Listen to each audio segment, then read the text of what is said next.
30대 회사원 A씨는 최근 지인 모임에 갔다가 눈에 이상이 있음을 알게 됐는데요. 함께 단체 사진을 찍으며 카메라 조명을 보는 과정에서 눈이 시리고 눈물이 났습니다.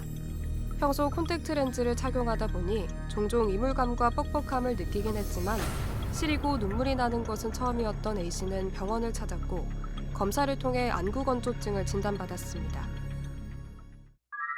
우리 눈에는 정상적으로 눈물이 눈을 보호하고 윤활유 역할을 합니다.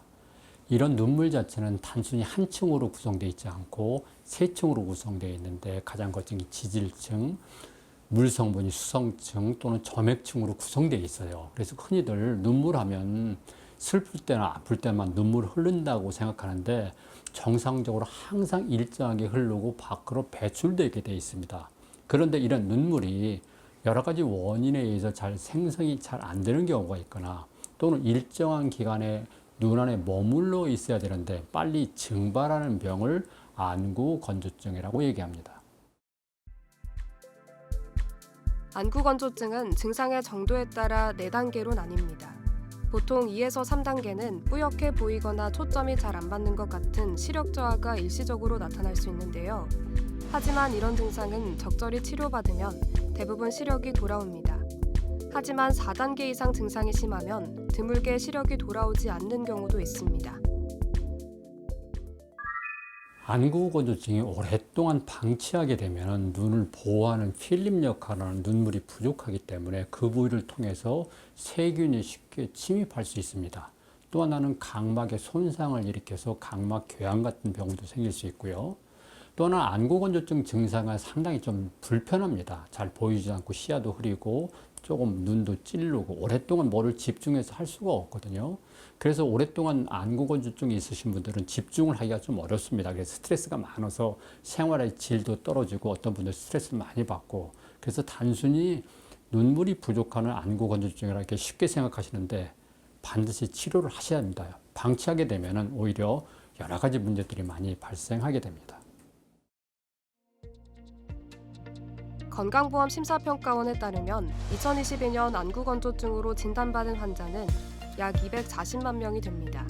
이들 가운데 여성이 66.6%로 남성 33.4%의 2배에 가까웠는데요. 나이대로 살펴보면 50대가 19.2%로 가장 많았고 그 뒤로 40대, 70대, 20대 순이었습니다. 10대는 4.4%로 가장 적지만 20에서 50대 등에서 환자 수가 전년 대비 줄어든 것과 달리 같은 기간 4.7% 늘었습니다. 안구건조증은 흔히 나이가 드시면 눈물이 좀 적게 나옵니다. 그래서 나이 드신 분한테 많이 발생하고 특히 여자분 같은 경우는 폐경기가 되면 역시 호르몬 변화에 의해서 눈물이 좀 적게 나오는 경향이 있죠. 또한 겨울철이 되면 난방하기 때문에 아무래도 건조하기 때문에 이런 환경에서는 안구건조증이 조금 더 쉽게 발생하게 됩니다.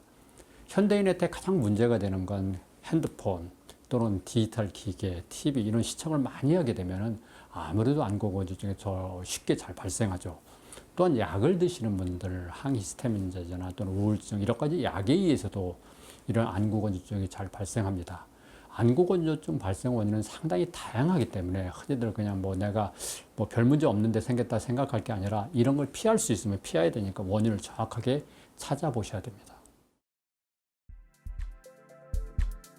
안구건조증은 사람마다 느끼는 증상이 다를 수 있습니다. 눈이 뻑뻑하다거나 모래알이 굴러다니는 것 같은 느낌을 받기도 하는데요. 찬바람이 불 때 눈에서 눈물이 나기도 하고 눈이 쉽게 피로하며 컴퓨터 모니터를 장시간 보면 눈이 자꾸 감기거나 눈이 부신 느낌이 들 수 있습니다. 안구건조증이 있으신 분들이 흔히들 많이 하는 건 좀 건조하니까 뻑뻑한 느낌, 또 어떤 분들은 찌르는 느낌, 건조하다는 느낌 이런 느낌을 받을 수도 있고요.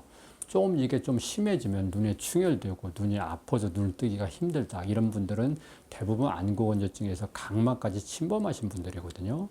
그러다 보면 물체를 보는데 전반적으로 좀 흐리게 보이고 또 어느 부위가 좀 캄캄하게 어둡게 보인다 이렇게까지 다양하게 나타납니다. 그래서 안구건조증은 아주 초기에는 좀 뻑뻑한 느낌, 어느 정도 지나게 되면 조금 불편하다, 눈물도 난다, 또는 여러 가지 증상이 나타나는데 왜 안구건조증인데 눈물이 부족하는데 왜 눈물이 납니까? 라고 여쭤보시는 분들이 있으신데 눈물이 부족하니까 2차적으로 조금 불필요한 눈물이 많이 나니까 그것이 흘러나와서 눈물도 나타날 수 있거든요. 그래서 다양하게 나타나고 있습니다.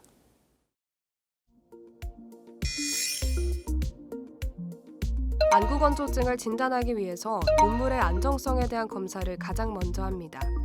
우선 세극등 현미경 검사를 시행하여 눈물막의 높이, 안검염의 정도, 마이봄샘 기능장애에 의한 각막상피 병변, 결막충혈, 알레르기 등의 상태를 알아보아야 하는데요. 2차적인 방법으로는 쉬르머 검사가 있습니다.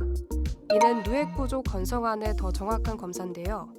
일반적으로 하안검에 5분 정도 종이를 끼우고 있는 동안 종이를 적시는 눈물량이 10mm 이상이면 정상, 5mm 이하면 안구건조증으로 진단합니다. 안구건조증은 근본적으로 눈물이 좀 부족하니까 이런 눈물을 보충해주는 인공누액이 있습니다. 그래서 인공누액을 사용하고 또 하나는 최근에는 눈물을 조금 더 잘 나오게 하는 촉진하는 약제들이 있거든요. 뭐 디쿠아졸이라든가 레사시스 같은 것들에서 좀 촉진시켜주는 경우가 있고요.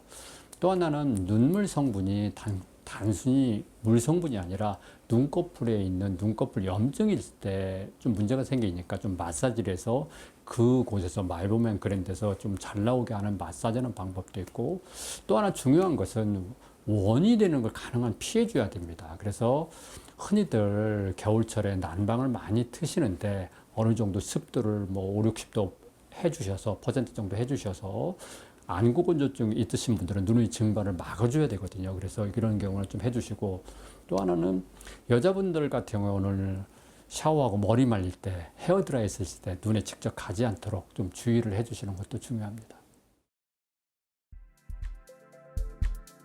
안구건조증의 대표적인 증상은 눈의 건조함과 간지러움인데요. 눈이 간지러워 자주 비비면 손에 있는 세균과 바이러스가 눈으로 옮겨가 각종 질환을 야기할 수 있습니다. 그뿐만 아니라 눈을 계속 문지르면 결막이 자극되면서 부풀어 오르는 결막 부종이 생길 수 있고 각막 변형까지 발생할 수 있는데요. 눈을 자주 비비면 예민한 눈 주위 피부가 자극되어 다크서클이 생기고 피부 근육이 늘어질 수 있습니다.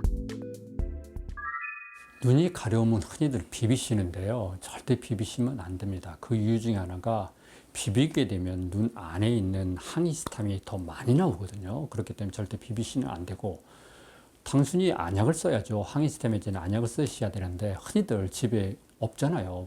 특히 밤에 특히 또 가려운 경우가 많이 있거든요. 그런 경우에는 얼음 같은 것을 눈 주위에 이렇게 대고 계시면 가려움증이 좀 줄어들어갑니다. 그래서 도움이 될 수 있고요. 가장 중요한 것은 이러한 가려움검 자체는 어떤 원인에 의해서 생기거든요. 집안의 환경이라든가 여러 가지 원인에서 자주 눈이 가려우신 분들은 그 환경을 피해 주셔야 되고 특히 겨울철에는 문을 닫아놓고 환기가 안 되거든요. 좀 더 환기를 시켜서 좀 가려움증 이런 가려움을 발생하는 원인을 제거해 주시는 것이 도움이 됩니다.